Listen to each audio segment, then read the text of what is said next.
നമസ്കാരം. മലയാളി വാർത്ത ഇൻസൈഡിലേക്ക് സ്വാഗതം. അതിനിർണായകമായ ഒരു റിപ്പോർട്ട് അത് SITയുടെ കയ്യിലെത്തിയിരിക്കുന്നു. ഒരു തന്ത്രിയിൽ ഒതുങ്ങില്ല, ഒന്നിലധികം തന്ത്രിമാർ ഇതുമായി ബന്ധപ്പെട്ട് ഉടനടി തന്നെ അന്വേഷണ സംഘത്തിൻ്റെ വലയത്തിലാകും. എന്നാൽ ഇവിടം കൊണ്ട് അവസാനിക്കുന്നില്ല. തന്ത്രിമാരിലോ CPM നേതാക്കളിലോ ഒന്നും തന്നെയല്ല അത് അവസാനിക്കുന്നത്. മറിച്ച് കോൺഗ്രസ് ഭരണകാലത്ത് പോലും അഴിമതി നടന്നിരുന്നു, വലിയ തട്ടിപ്പ് സംഭവിച്ചിരുന്നു. ഇത്രയും കാലം ആയുധമെടുത്തവർ ഇനി അഴിക്കുള്ളിലാകുമെന്ന് വേണം മനസ്സിലാക്കേണ്ടത്. ശബരിമലയിലെ യഥാർത്ഥ ദ്വാരപാലക ശില്പപ്പാളികളും കട്ടിളപ്പാളികളും പൂർണ്ണമായി വിറ്റോ? നിലവിലുള്ളത് യഥാർത്ഥ സ്വർണ്ണപ്പാളിയാണോ? ഇങ്ങനെ ഉത്തരം കിട്ടാത്ത ഒട്ടനവധി ചോദ്യങ്ങൾ. അതിനൊക്കെ തന്നെ ഉത്തരം തരുന്ന ശാസ്ത്രീയ പരിശോധനാ ഫലം തന്നെയാണ് SIT വിപുലമായി പരിശോധിക്കുന്നത്. ഉടൻ തന്നെ അതിന് ഉത്തരം കിട്ടുമെന്ന കാര്യത്തിൽ സംശയമില്ല. പലരും ചോദിച്ചതാണ്, ഇപ്പോൾ ശബരിമലയിൽ ഇരിക്കുന്നതിൽ എന്തെങ്കിലും സ്വർണമായി ബാക്കിയുണ്ടോ എന്നുള്ളത്. അത് കൃത്യമായി കണ്ടെത്താൻ ഈ SIT റിപ്പോർട്ടിലൂടെ സാധിക്കും. തിങ്കളാഴ്ച തന്നെ ഇടക്കാല റിപ്പോർട്ടിനൊപ്പം ഹൈക്കോടതിക്ക് ഈ റിപ്പോർട്ടും കൈമാറാനാണ് SIT തീരുമാനിച്ചിരിക്കുന്നത്. കോടതിയിൽ ശക്തമായ രീതിയിൽ ഇതിനുള്ള പ്രതികരണം ഉണ്ടാകും എന്ന് തന്നെയാണ് പ്രതീക്ഷിക്കുന്നത്. എന്നാൽ ഇതിനിടയിൽ ശബരിമല തന്ത്രി മഹേഷ് മോഹന്റെ പ്രത്യേക അന്വേഷണ സംഘം ചോദ്യം ചെയ്യുമെന്നൊരു സൂചന ഈ ഘട്ടത്തിൽ കിട്ടിയിരിക്കുകയാണ്. അതിന് വ്യക്തമായ കാരണവുമുണ്ട്. ശബരിമല കൊള്ളക്കേസിൽ പ്രതിയായി അറസ്റ്റിലായിട്ടുള്ള ഗോവർദ്ധന്റെ വീട്ടിൽ നടന്ന പൂജകളിൽ മഹേഷ് മോഹനർ നേരിട്ട് പങ്കെടുത്തുവെന്ന കണ്ടെത്തൽ SIT നടത്തിയിരിക്കുന്നു. അതിൻ്റെ ചില ചിത്രങ്ങളടക്കം ഏറെ നിർണായകമായി SITയുടെ പക്കലെത്തിയിരിക്കുന്നു. ക്ഷണക്കത്താണ് അതിനാധാരമായിട്ടുള്ളത്. മകരവിളക്ക് ഉത്സവത്തിൻ്റെ പ്രധാന ചടങ്ങുകൾ ഇപ്പോൾ സന്നിധാനത്ത് പുരോഗമിച്ച പശ്ചാത്തലത്തിൽ ഈ മാസം 20-ന് നടയടച്ച് അതിനുശേഷമായിരിക്കും ചോദ്യം ചെയ്യലിലേക്ക് പോവുക. തിങ്കളാഴ്ച ഇടക്കാല ഉത്തരവ് സമർപ്പിക്കാനിരിക്കുന്നു. അതിനുശേഷം ഹൈക്കോടതിയുടെ തന്നെ അനുഗ്രഹാശിസ്സുകളോടെ അടുത്ത അറസ്റ്റുകളിലേക്ക് കടക്കാനാണ് SIT നീങ്ങുന്നത്.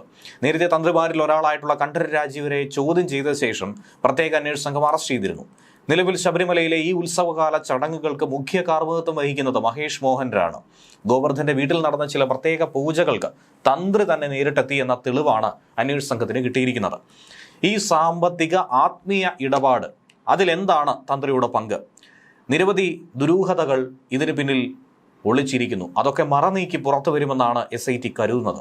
ശബരിമല തീർത്ഥാടനം അതിൻ്റെ അവസാന ഘട്ടത്തിലെത്തി നിൽക്കുന്ന ഈ സമയത്ത് തന്ത്രിക്കെതിരെയുള്ള ഈ നീക്കം ദേവസ്വം ബോർഡിനെയും ഭക്തരെയും ഏറെ ആശങ്കയിലാഴ്ത്തിയ ഒരു വിഷയം തന്നെയാണ്. 20-ാം തീയതി മകരവിളക്കിൻ്റെ പൂജകളൊക്കെ തന്നെ അവസാനിപ്പിച്ച് നടയടച്ച് തന്ത്രി മലയിറങ്ങും. ഉടനടി തന്നെ ആവശ്യം SIT മുന്നോട്ട് വെക്കും. ഹാജരാവുക എന്ന നോട്ടീസായിരിക്കും ആദ്യം അന്വേഷണ സംഘം നൽകുന്നത്. മറ്റൊരു തന്ത്രിയായ കണ്ഠരര് രാജീവരനെ ചോദ്യം ചെയ്യുകയും പിന്നീട് അറസ്റ്റ് രേഖപ്പെടുത്തുകയും ചെയ്തതിന് പിന്നാലെയാണ് മഹേഷ് മോഹൻർക്കും കുരുക്കായി ഇത് മാറുന്നത്. കേസിൽ വലിയ തോതിൽ തന്നെ ഗൂഢാലോചനയുണ്ട്. ഇതൊക്കെ തന്നെ പുറത്തു കൊണ്ടുവരേണ്ടതാണ്.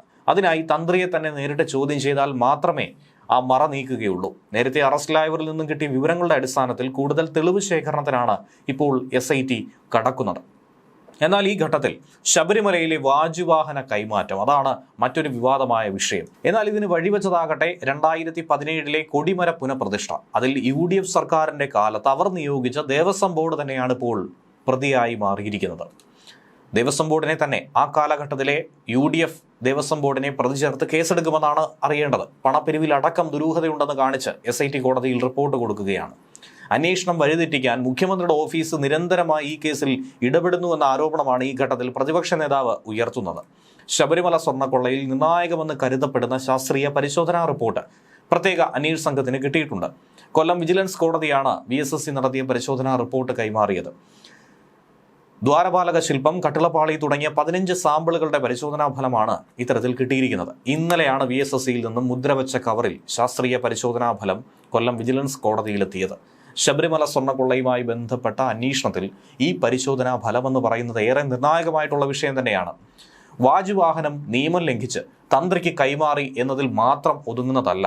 2017-ലെ ദേവസ്വം ബോർഡിന്റെ വഴിവിട്ട നടപടിയെന്നാണ് പ്രാഥമിക അന്വേഷണത്തിൽ ഇത് കണ്ടെത്തിയിരിക്കുന്നത്.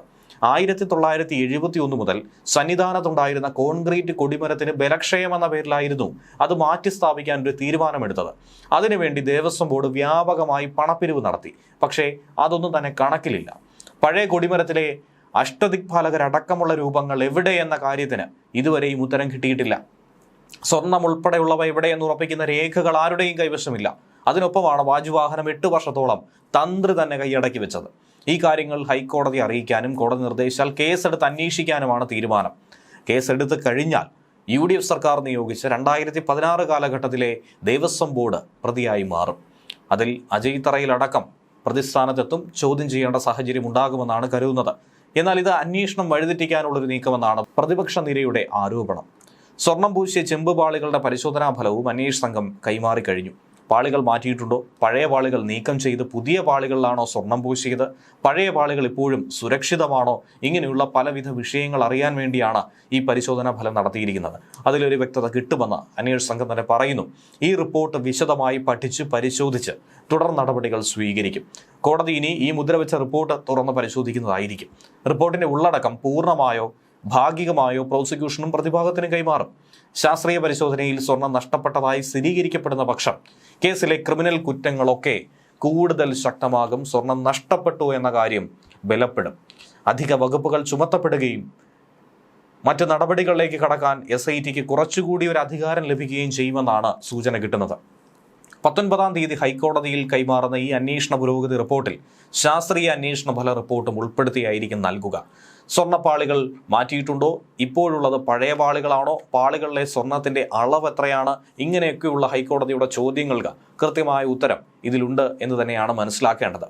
അതേസമയം മറുഭാഗത്തൊരു ചോദ്യചിഹ്നമായി നിൽക്കുന്ന മുൻ ദേവസ്വം ബോർഡ് അംഗം KP ശങ്കരദാസ് എന്താണ് എന്നുള്ളതാണ് ഇപ്പോഴത്തെ പ്രധാന ഒരു വിഷയം.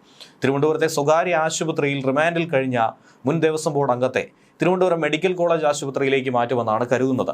ശങ്കരദാസിനെ സ്വകാര്യ ആശുപത്രിയിൽ നിന്നും തിരുവനന്തപുരം മെഡിക്കൽ കോളേജിലേക്ക് മാറ്റാമെന്ന് ജയിൽ ഡോക്ടർ തന്നെ നേരത്തെ റിപ്പോർട്ട് കൊടുത്തിരുന്നു. ഇതിന്റെ അടിസ്ഥാനത്തിലായിരിക്കും അങ്ങനെ ഒരു നീക്കം നടത്താൻ ഒരുങ്ങുന്നത്. എന്തായിരുന്നാലും ഏറെ ആകാംക്ഷയോടുകൂടി തന്നെയാണ് ശബരിമല സ്വർണ്ണപ്പാളി കേസിനെ ഏവരും ഉറ്റുനോക്കുന്നത്. പ്രതീക്ഷിക്കാത്ത പലരും ഇതിൽ പ്രതികളായി മാറുമെന്ന കാര്യത്തിൽ തർക്കമില്ല. ഇനിയും നിരവധി ആളുകൾ അഴിക്കുള്ളിലാകാനുണ്ട്. നിരവധി പ്രതികളിലേക്ക് എത്തിച്ചേരാനായിട്ടുണ്ട്. അതിനുള്ള അന്വേഷണം ശരിയായ ദിശയിൽ തന്നെയാണ് മുന്നോട്ട് പോകുന്നതെന്നാണ് SIT എടുത്തു പറയുന്നത്. ഇനി ഹൈക്കോടതിയിൽ എന്ത് സംഭവിക്കും? തിങ്കളാഴ്ച എന്തായിരിക്കും കോടതി പറയുന്നത് എന്നുള്ളതാണ് ഉറ്റുനോക്കുന്നത്. ന്യൂസ് ഡെസ്ക് മലയാളി വാർത്ത.